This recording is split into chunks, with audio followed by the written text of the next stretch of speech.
শুধু বাংলা নয়, বিশ্ব সাহিত্যের জানা অজানা আকর্ষণীয় সব গল্প নিয়ে সাজানো আমাদের এই গপ্পলেন। গপ্পলেনের ট্রাফিক সিগন্যালে আপনারা শুনতে পাবেন ছোট থেকে বড় সব ধরনের গল্প। যেমন একাধারে আপনাদের জন্য থাকবে রোমাঞ্চকর ভৌতিক ডিটেকটিভ কাহিনী, তেমনই অন্যদিকে থাকবে প্রেম, থ্রিলার, অ্যাডভেঞ্চার কাহিনী। আর তার সাথে তো থাকছেই গপ্পলেন অরিজিনালস। শুনতে থাকুন গপ্পলেন, আপনার গল্পের ট্রাফিক জ্যাম। যদি আমাদের গল্প আপনাদের ভালো লেগে থাকে তবে অবশ্যই লাইক করুন, কমেন্ট করুন এবং বন্ধু ও পরিজনদের সাথে শেয়ার করতে একদমই ভুলবেন না। আর যদি আমাদের চ্যানেলটিকে এখনও সাবস্ক্রাইব না করে থাকেন তবে এক্ষুনি সাবস্ক্রাইব করুন আমাদের ইউটিউব চ্যানেল সাংস্কৃতিক অঙ্গন গপ্পলেন। আর ক্লিক করতে ভুলবেন না তার পাশে থাকা বেল আইকনটিতে। আর যুক্ত হন আমাদের সাথে নতুন নতুন গল্প সবার আগে শোনার জন্য। আজকে গপ্পলেনে আপনারা শুনবেন পার্থসারথী পরামানিকের লেখা অভিশপ্ত তলোয়ার। পার্থসারথী পরামানিক একজন বাংলা সাহিত্যিক ও কবি, যিনি সমসাময়িক বাংলা সাহিত্যে ভিন্নধর্মী সাসপেন্স, থ্রিলার এবং অতিপ্রাকৃত কাহিনীর জন্য পরিচিত। তিনি মূলত অনলাইন ভিত্তিক সাহিত্য পত্রিকা ও প্ল্যাটফর্মে লেখালেখি করেন এবং তরুণ পাঠকদের মধ্যে দ্রুত জনপ্রিয় হয়ে উঠেছেন। তার জনপ্রিয় লেখা বইগুলির মধ্যে উল্লেখযোগ্য হল রহস্যময় মূর্তি, অভিশপ্ত তলোয়ার, অলৌকিক মায়াজাল ইত্যাদি। আমাদের আজকের গল্পটি নেওয়া হয়েছে ভূত চতুর্দশী 14টি সেরা ভূতের গল্পের সংকলন থেকে। গল্প পাঠে অঙ্কনশ্রী হালদার, হীরালালের চরিত্রে অনিরুদ্ধ শিকারী, অজিতবাবুর চরিত্রে অসিত নস্কর, প্রশান্তবাবুর চরিত্রে পরেশ কয়াল। পাবলিসিটি ডিজাইন ও সাউন্ড ডিজাইনিং টিম গপ্পলেন। সমগ্র পর্ব পরিচালনায় অঙ্কনশ্রী হালদার। বৃদ্ধ মুসলিমের চরিত্রে আমি সৌরভ পাত্র। শুরু হচ্ছে আজকের গল্প পার্থসারথী পরামানিকের লেখা অভিশপ্ত তলোয়ার।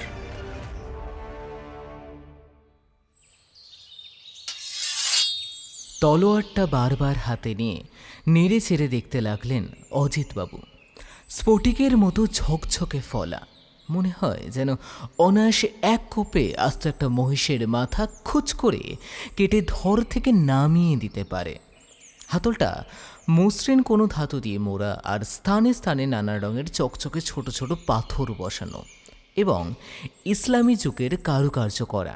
খাপটা অত্যন্ত মনোমুগ্ধকর, প্রচুর রত্ন বসানো আর একই রকম কারুকার্য করা। তরোয়ালটা দেখেই চোখ চিকচিক করে ওঠে অজিতবাবুর। কোথা থেকে কিনলেন এটা? এ তো দুষ্প্রাপ্য জিনিস মশাই। দিল্লি থেকে, তবে দুষ্প্রাপ্য কিনা তা আমি ঠিক বলতে পারবো না। তাই তো আপনাকে দেখালুম। আমায় বলে কি না এটা মুঘল যুগের তলোয়ার। চায়ের কাপটা নামিয়ে রেখে বললেন প্রশান্তবাবু।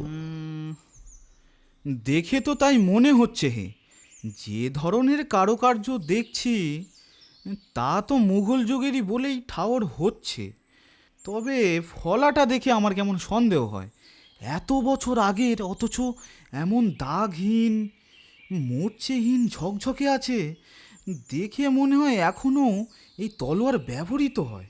ও হয়তো বেচার জন্য ওরাই পালিশ টালিশ করে রেখেছে। হবে হয়তো। তা আপনি এটা পেলেন কোথায়? গত সপ্তাহে দিল্লি গেছিলুম, ওখানেই একটা অনামি অ্যান্টিক শপ থেকে। বলে কি না এটা সম্রাট ঔরঙ্গজেবের তলোয়ার। যুবক ঔরঙ্গজেব নাকি তার এক সৈনিককে এই তলোয়ার দিয়ে বলেছিলেন বন্দি দারা শিকর মস্তক ছিন্ন করে পিতা শাহজাহানকে ভেট দিতে। এই সেই তলোয়ার যা দিয়ে কাটা হয়েছিল দারা শিকর মস্তক। বলেন কি? আরও শুনুন, যদিও এর সত্যাসত্য আমি জানি না, তবে গল্পটা বেশ। এই তলোয়ারটা ঔরঙ্গজেব সেই সৈনিককেই পুরস্কার স্বরূপ প্রদান করেন। দারা শিকো খুবই ধর্মপ্রাণ ছিলেন। হিন্দু ধর্ম ও মুসলিম ধর্মের মধ্যে একটা সেতু নির্মাণের চেষ্টা করছিলেন তিনি নাকি গীতা উপনিষদ ফরাসি ভাষায় অনুবাদ করা শুরুও করেছিলেন। হেন একজন ধর্মপ্রাণ মানুষের রক্তপান করে এই তলোয়ারটা নাকি অভিশপ্ত হয়ে পড়ে, আর সেই সৈনিকটাও কেমন যেন উন্মাদ হয়ে যায়। পরে তিনি আবার তাঁর এক আত্মীয়কে তলোয়ারটা দিয়ে দেন। এবং শোনা যায় তারপরেই কোনো অজানা কারণে সেই ব্যক্তি ওই তলোয়ার দিয়ে বাড়ির সকলকে হত্যা করে নিজেও আত্মহত্যা করেন। তারপর থেকে আর ওই তলোয়ারের কোনো খোঁজ ছিল না। গত মাসে এক মুসলিম ছোকরা দাবি করে তাদের বাড়িতে একটা টিনের বাক্সে বহু বছর ধরে কিছু পুরানো জিনিসের সাথে এটাও পড়েছিল। তাদের বংশের কেউ ওই সৈনিক বা রাজ পরিবারের সাথে যুক্ত ছিল কিনা বা কিভাবে তাদের কাছে ওই তলোয়ারটি পৌঁছালো তার সদুত্তর সে দিতে পারেনি। তবে তলোয়ারের সাথে উর্দুতে একটা পুরানো চিঠি পাওয়া গেছে, যাতে বোঝা যায় এটা সেই অভিশপ্ত তলোয়ার। ভয়ে কেউ ওটি ছুতো না। ছেলেটি অবশ্য এত কিছু জানতো না। তার খুব অর্থের প্রয়োজন, দাদু হাসপাতালে ভর্তি, তাই ওই অ্যান্টিক শপে গিয়ে তলোয়ারটা বিক্রি করে দেয়। কিন্তু এই সব কারণেই তলোয়ারটা কেউ কিনতে চাইছিল না। অনেকে আবার এই সব গালগপ্প বিশ্বাস করতেও চায়নি। এই সময় আমি পৌঁছই। তুমি তো জানো, ইতিহাস নিয়ে আমার কোনো মাথা ব্যথা নেই। আমার যথেষ্ট টাকা আছে, তাই এই সব আমি কিনি, ঘরে সাজাই, আপনাদের দেখাই, তাতেই আমার আনন্দ। আর এই তলোয়ারটা আমার বেশ লেগেছে। দেখুন বার করে, হাতলটা একবার ধরে দেখুন।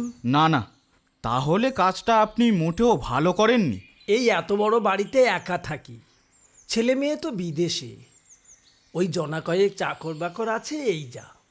দিন দিন যা চোর ডাকাতের উপদ্রব বাড়ছে, তাতে আমার এই শখের অ্যান্টিক পিসগুলো আর কতদিন যে বাঁচিয়ে রাখতে পারবো বলা যায় না।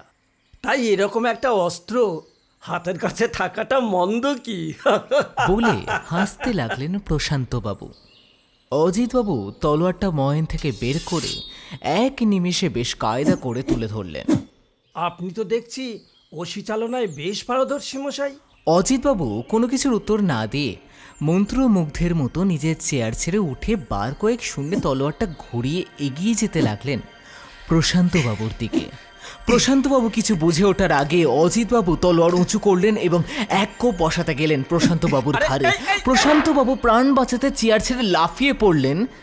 অজিতবাবুর সাথে সাথে হো হো করে হেসে উঠলেন। কোন উজবুকে আপনাকে কি বুঝিয়ে দিল আর আপনিও সেটা বিশ্বাস করে নিলেন। ধন্যী মশাই আপনি। এই তলোয়ারটা খুবই সুন্দর এবং মনোহারী এবং খুব সম্ভবত মুঘল আমলেরই, কিন্তু তা বলে এটা সেই তলোয়ার যা দিয়ে শাহজাদা দ্বারা শিখর মস্তক কাটা হয়েছিল তা মানতে পারলুম না। আজ চলি, সাবধানে থাকবেন আর এসব নিয়ে একদম বেশি ভাববেন না। দিন কয়েক পর রাতে হঠাৎ ঘুমটা ভেঙে গেল প্রশান্তবাবুর। কানে এলো একসাথে অনেক জনের ফুঁপিয়ে ফুঁপিয়ে কান্নার আওয়াজ। তিনি বিছানায় উঠে বসলেন। না, স্বপ্ন নয়, তখনও কানে আসছে চাপা কান্নার আওয়াজ। কান্নাটা এই ঘর থেকে আসছে, কিন্তু খুব তীক্ষ্ণভাবে। প্রশান্তবাবু কিছু খুঁজে পেলেন না। তিনি আবার শুয়ে পড়লেন। এরকম পরপর 2-3 দিন ঘটল। প্রশান্তবাবু ভাবলেন কেউ নিশ্চয়ই তাকে ভয় দেখানোর চেষ্টা করছে। তাই তিনি তলোয়ারটা শোকেস থেকে বার করে হাতের কাছে একটা টেবিলের উপর রাখলেন। রাত তখন 12টা হবে, অমাবস্যার রাত। বাইরে ঘুটঘুটে অন্ধকার। হঠাৎ প্রশান্তবাবুর কানে এলো সেই একই রকম কান্নার শব্দ। তিনি বিছানায় উঠে বসলেন, তখনও কানে আসছে সেই চাপা কান্নার আওয়াজ। এবার যেন অনেক সামনে থেকে তিনি টেবিলের উপর রাখা তলোয়ারটা ধরলেন। তারপর এক নিমেষে ময়ান থেকে নগ্ন তলোয়ারটা বের করলেন। সাথে সাথে যেন একটা বিদ্যুৎ তরঙ্গ খেলে গেল তার সারা শরীরে। তিনি কেমন বিভোর হয়ে তলোয়ারটা উঁচিয়ে ঘর থেকে বেরিয়ে আসতে লাগলেন, যেন কে যেন তাকে ফিসফিসিয়ে বলতে লাগলো,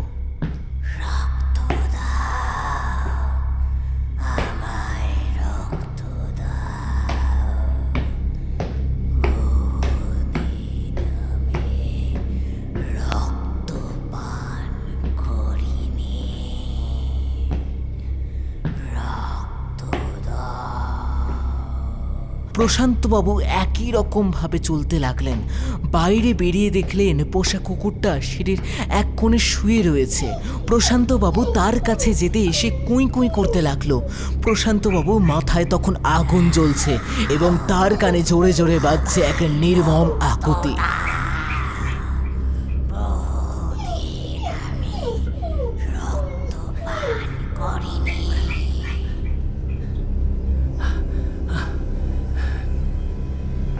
প্রশান্তবাবু যন্ত্রচালিতের মতো তলোয়ারের এক কোপ বসালেন। সাথে সাথে কুকুরের মাথাটা ধর থেকে আলাদা হয়ে গেল, আর তারপরে একটা পরিতৃপ্তির শব্দ এলো তার কানে। মুন্ডহীন দেহটা খানিকক্ষণ ছটফট করে শান্ত হয়ে পড়ল। তারপর হঠাৎ যেমন শুরু হয়েছিল ঠিক তেমনি বন্ধ হয়ে গেল সমবেত ক্রন্দন, সেই আকুতি। প্রশান্তবাবু আবার ঘরে গিয়ে তলোয়ারটা আগের মতোই ময়নের ভিতরে ভরে দিয়ে শুয়ে পড়লেন।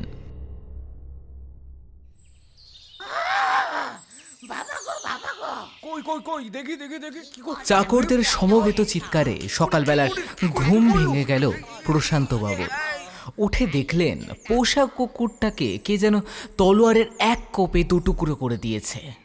তিনি জোর দিয়ে মনে করার চেষ্টা করতে লাগলেন, কিন্তু সেই কান্নার শব্দ শুনে জেগে যাওয়ার পর ঠিক কী ঘটেছিল আর তা মনে করতে পারলেন না। যেটা আন্দাজ করলেন সেটা আদৌ সত্যি ছিল নাকি স্বপ্ন ছিল তাও ঠাওর করতে পারলেন না। তবু সন্দেহ যে ওই তলোয়ারের দিকেই যাবে তার বলার অপেক্ষা রাখে না। প্রশান্তবাবু ছুটে গেলেন টেবিলের কাছে। তারপর তলোয়ারটা খাপ থেকে বার করে জানলার দিকে আসা রোদের উপরে ধরলেন। স্ফটিকের মতো ফলাটা রোদে ঝলমল করে উঠল, কিন্তু তাতে এক ফোঁটা রক্তের কোনো দাগ নেই। তাহলে কে এবং কি দিয়ে হত্যা করলো এই অবলা প্রাণীটিকে, আর কেনই বা করলো? কোনো উত্তর খুঁজে পেলেন না তিনি। 5 কান হওয়ার আগে চাকর বাকরদের দিয়ে মৃতদেহটার সৎকারের বন্দোবস্ত করলেন প্রশান্তবাবু, কিন্তু তার মনটা খচখচ করতেই লাগলো এবং বারবার মনে হতে লাগলো এটা ওই তরোয়ালটা দিয়েই কাটা হয়েছে। কিন্তু কি এভাবে হত্যা করলো কুকুরটাকে? তবে কি তিনি নিজেই? না না না, তা কি করে সম্ভব? তলোয়ারটা তিনি কিনেছেন বটে, কিন্তু তা সাজিয়ে রাখার জন্য বা দুজনকে ডেকে দেখানোর জন্য।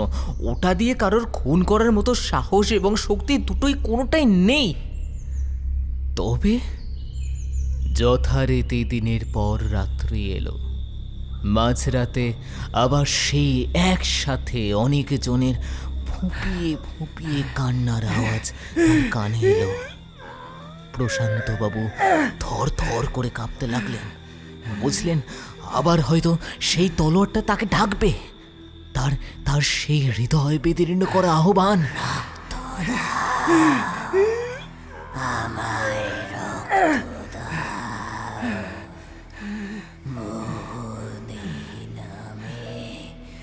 রক্তপান করিনি,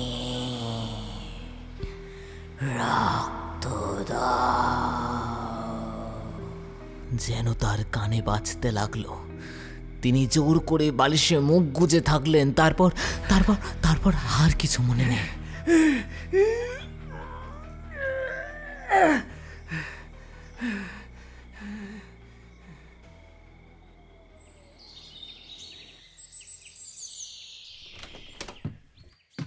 ভোর হতেই ঘরে ঢুকলো কাজের ছেলে রঘুবীর আর দারোয়ান ভীমসেন। রাতে এরাই বাড়িতে থাকে আর বাকিরা সন্ধ্যের আগেই চলে যায়। এরপর তারা যা শোনালো তাতে মাথা ঘুরে যাওয়ার জোগাড় প্রশান্তবাবুর। প্রশান্তবাবু মাঝরাতে তলোয়ারটা নিয়ে সিঁড়ি বেয়ে নিচে নামেন। ভীমসেন তখন একটু বাথরুমে গিয়েছিল। সেই ফাঁকে তিনি বাইরের গেট খুলে বেরিয়ে যেতে থাকেন। ভীমসেন প্রশান্তবাবুকে পিছু থেকে হাঁক দেয়, কিন্তু তিনি উন্মত্তের মতো তলোয়ারটা হাতে নিয়ে বাইরে বেরিয়ে পড়েন। তারপর রাস্তার উপর ইতস্তত ঘোরাঘুরি করতে করতে হঠাৎ রাস্তার পাশে শুয়ে থাকা ঘুমন্ত অন্ধ ভিখারিটার সামনে গিয়ে দাঁড়ান। তারপরে নিমেষে তার গলায় এক কোপ বসান। সাথে সাথে তার মাথা ধর থেকে আলাদা হয়ে যায়। মুন্ডহীন রক্তাক্ত দেহটা খানিকক্ষণ ছটফট করতে করতে নিস্তেজ হয়ে পড়ে। তারপর তিনি আবার বাড়ি ফিরে এসে তলোয়ারটা যথাস্থানে রেখে শুয়ে পড়েন। প্রশান্তবাবু রাস্তার দিকের জানলা ফাঁক করে দেখলেন রাস্তার ওপাশে ল্যাম্পপোস্টের নিচে তখনও একটা লোকের দু টুকরো দেহ পড়ে রয়েছে। তিনি সাথে সাথে লকারের চাবিটা ভীমসেনের হাতে দিয়ে ভয়ার্ত কণ্ঠে বললেন, যত টাকা লাগে নিয়ে যাও, কিন্তু আমাকে আমাকে এই যাত্রা বাঁচাও। লাস্টার কিছু একটা করো। কিন্তু লাভের লাভ কিছু হলো না। একটা পুলিশ গাড়ি তক্ষুনি এসে থামলো লাশটার সামনে। যেহেতু ওখান থেকে প্রশান্তবাবুর বাড়িটাই সবচেয়ে সামনে আর আশেপাশে বিশেষ কোনো বাড়ি নেই, তাই অবধারিতভাবে প্রথম টোকাটা তার বাড়িতেই পড়ল। প্রশান্তবাবু হাত জোড়ো করে বললেন, প্লিজ পুলিশকে কিছু বলো না, তোমাদের টাকার অভাব হবে না। হায় ভগবান, কি কুক্ষণে আমি এই অভিশপ্ত তলোয়ার কিনেছিলাম।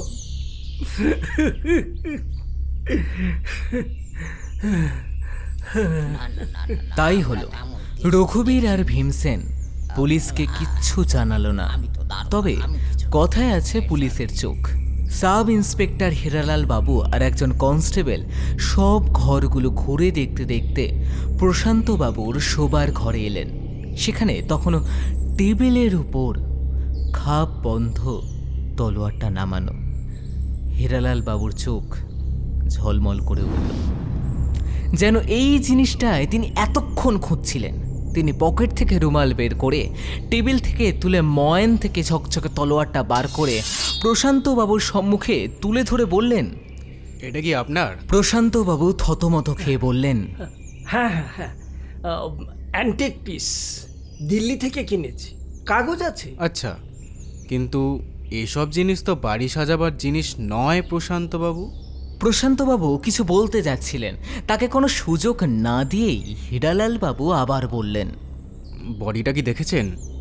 প্রাথমিক অনুমান গলাটা কিন্তু এরকম কোনো অস্ত্র দিয়েই এক কোপে কাটা হয়েছে। তাই আপনিও কিন্তু সন্দেহর বাইরে নন। দেখুন, আপনি আমাকে মিথ্যে দোষারোপ করছেন। একটা অযথা ভিখিরিকে মেরে আমার কি লাভ? আর আমি খুন করলে কি খুনের অস্ত্র এভাবে টেবিলের উপর সবার সামনে সাজিয়ে রাখতুম? না, আমি এভাবে বসে থাকতুম? আমার বাড়ির সামনে খুন হলে যে সবার আগে আমার দিকেই সন্দেহ যাবে, এটা না বোঝার মতো বাচ্চা আমি নই নিশ্চয়ই। আমতা আমতা করে বললেন প্রশান্তবাবু। Good point. কিন্তু লাভ কিছু হবে না মিস্টার চৌধুরী। খুনিকে আমি খুঁজে বার করবই। বাই দ্য ওয়ে, আপনি ডকুমেন্টগুলো দিন, আর এটা ফরেন্সিক টেস্টের জন্য আমরা নিয়ে চললাম। জানি আপনার টাকা আছে এবং উপরমহল পর্যন্ত পরিচয়ও আছে, কিন্তু যে খুন হয়েছে তার না টাকা আছে না পরিজন। তবে আপনাকে আমি কথা দিয়ে যাচ্ছি, খুনিকে আমি খুঁজে বার করবই, প্রমিস। আর হ্যাঁ, তদন্ত শেষ হওয়া পর্যন্ত না জানিয়ে কেউ কোথাও যাবেন না। এই চলো চলো চলো, জিপটাকে স্টার্ট দাও আর চলো। বলে হীরালাল বাবু চলে গেলেন। দিন কয়েক পর বাগানের পাশে বসে চা খাচ্ছিলেন প্রশান্তবাবু আর অজিতবাবু। যাই বলুন, ওই তলোয়ারটা কিন্তু অভিশপ্ত। এই কদিন তলোয়ারটা নেই, আমার ঘুমে কিন্তু কোনো ব্যাঘাত ঘটেনি, আর কারো রক্তপাতও ঘটেনি।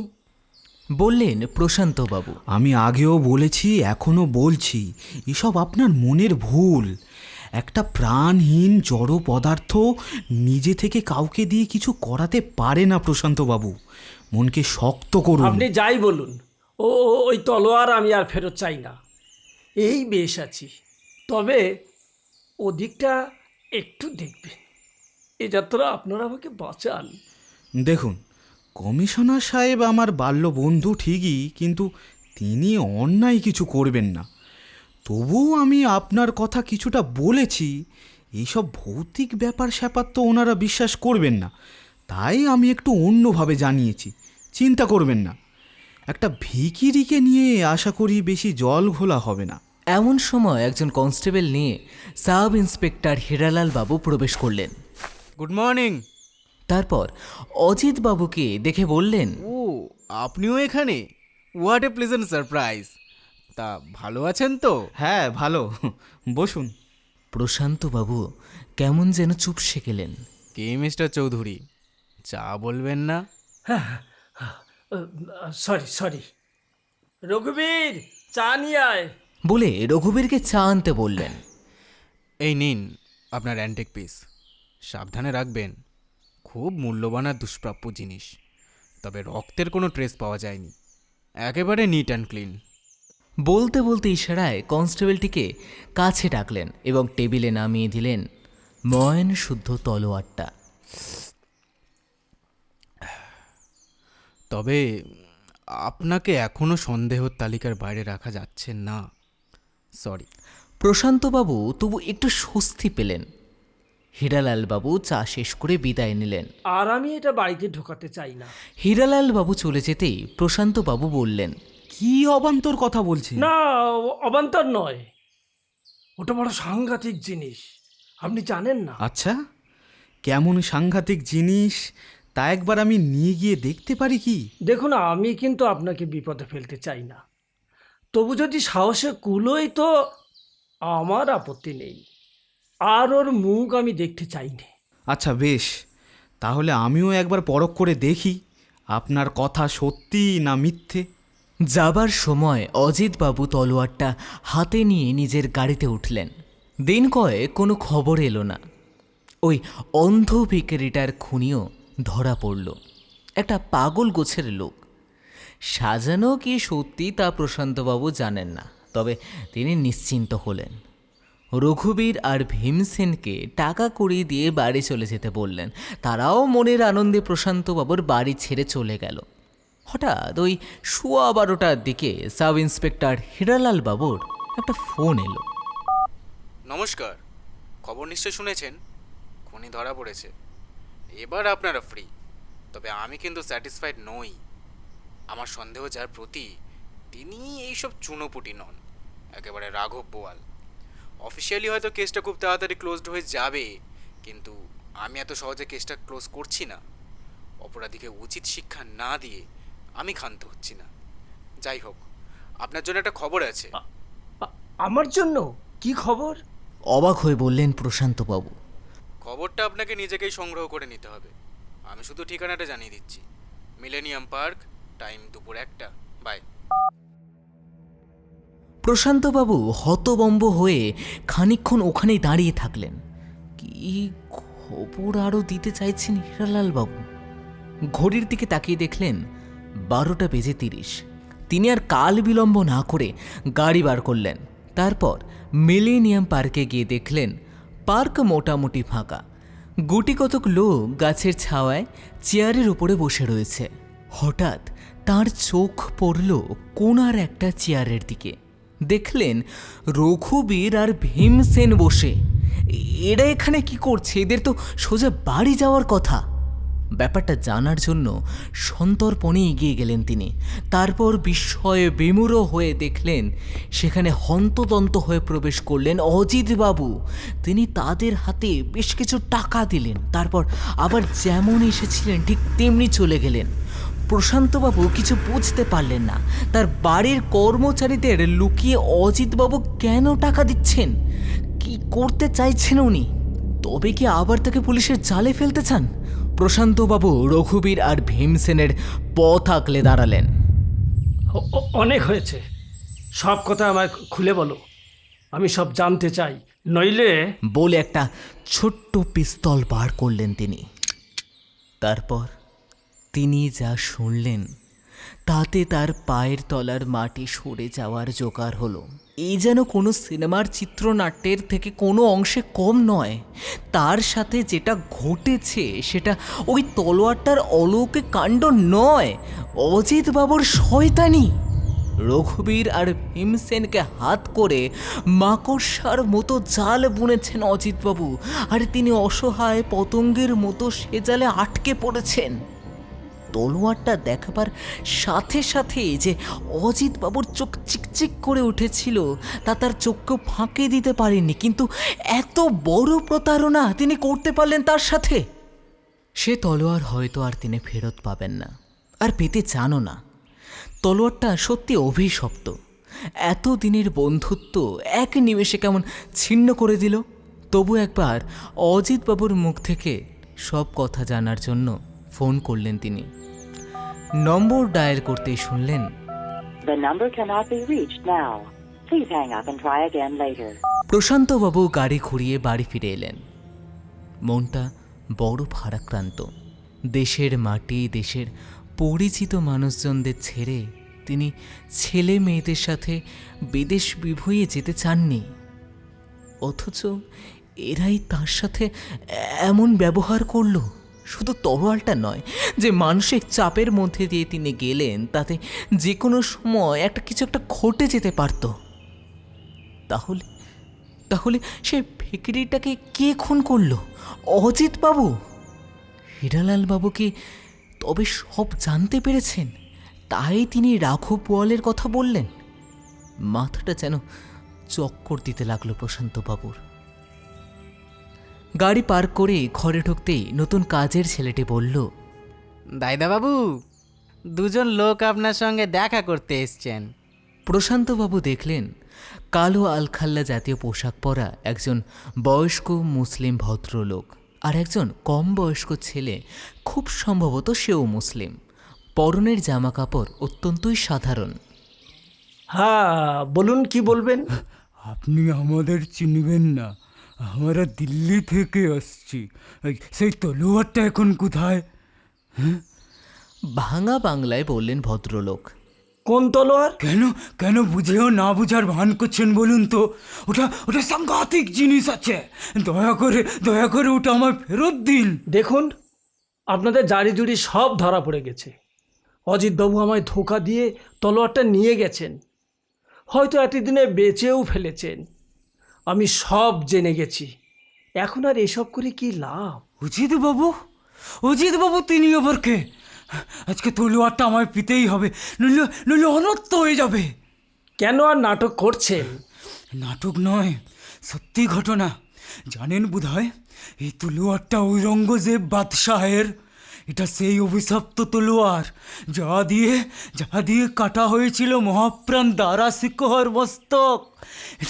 এটা বহু বছর ধরে আমাদের ঘরেই ছিল।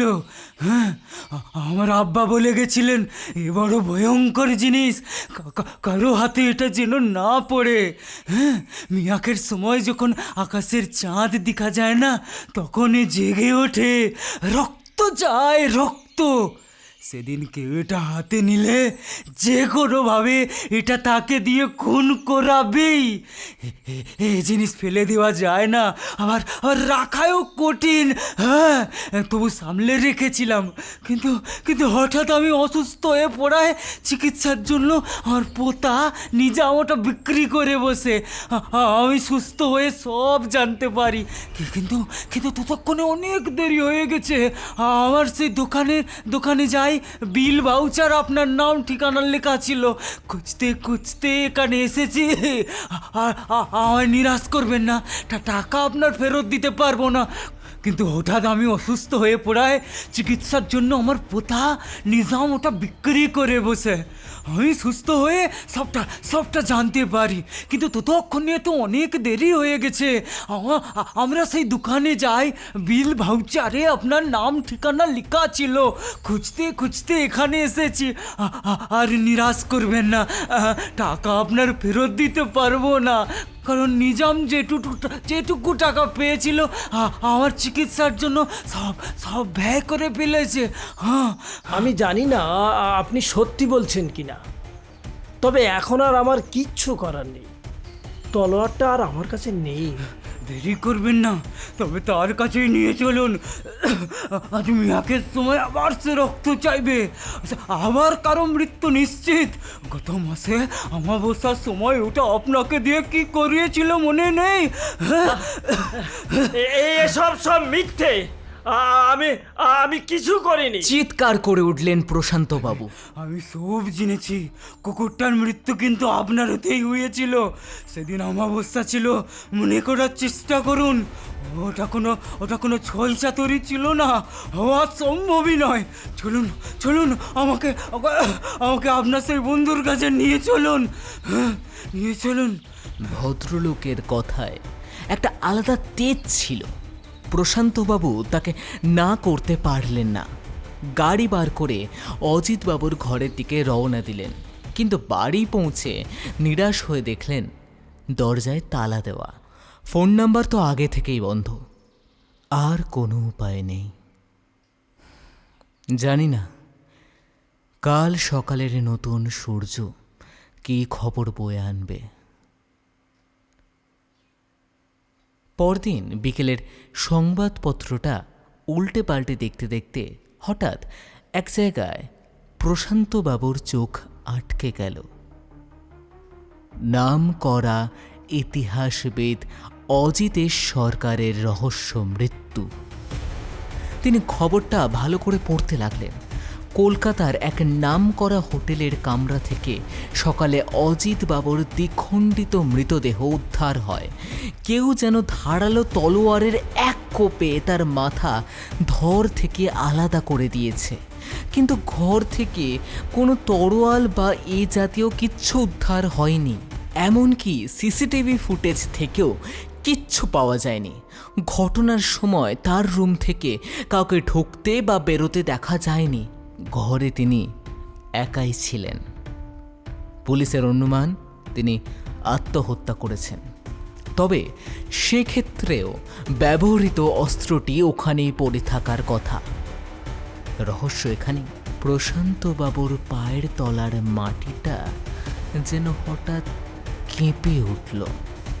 তিনি ধপ করে চেয়ারটায় বসে পড়লেন। তবে কি ওই বয়স্ক মুসলিম লোকটি ঠিক কথাই বলেছিলেন? তাহলে ওই অভিশপ্ত তলোয়ারটা গেল কোথায়? তবে কি আবার কেউ, নাকি কেউ এই সবের মধ্যে অজিতবাবুকে তার কৃতকর্মের উপযুক্ত শাস্তি দিয়ে গেলেন?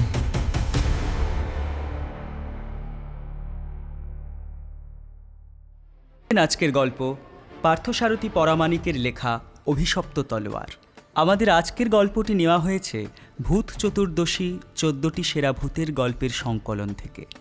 গল্প পাঠে অঙ্কন শ্রী হালদার, হীরালালের চরিত্রে অনিরুদ্ধ শিকারী, অজিতবাবুর চরিত্রে অসিত নস্কর, প্রশান্তবাবুর চরিত্রে পরেশ কয়াল, পাবলিসিটি ডিজাইন ও সাউন্ড ডিজাইনিং টিম গপ্পলেন। সমগ্র পর্ব পরিচালনায় অঙ্কন শ্রী হালদার। বৃদ্ধ মুসলিমের চরিত্রে আমি সৌরভ পাত্র। দেখা হচ্ছে পরের সপ্তাহে আরও এক নতুন গল্প নিয়ে। শুনতে থাকুন গপ্পলেন, আপনার গল্পের ট্রাফিক জ্যাম।